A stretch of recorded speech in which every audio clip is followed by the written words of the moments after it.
Hi, welcome to the Kabili YouTube channel, and for today's tutorial, I will be teaching you on how to turn on and off no result sounds in voiceover on iPhone X. But first, kindly subscribe to this channel and don't forget to hit the subscribe button and the bell to notify you for the new updates. And let's start. Using your iPhone X, from your home screen first, go to Settings. Then in the settings, scroll down and find the accessibility, then tap. Then in the accessibility, go to vision section and then tap the voiceover.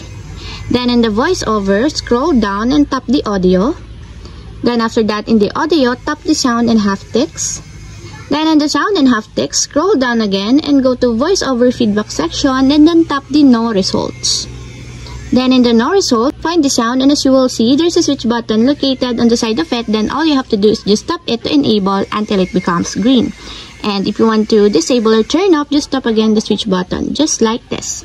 And that's it, we have successfully turned on and off no result sound in voiceover on iPhone X. If you have a question, you can comment down below. Don't forget to hit the subscribe button and the bell to notify you for the new updates. And thank you for watching!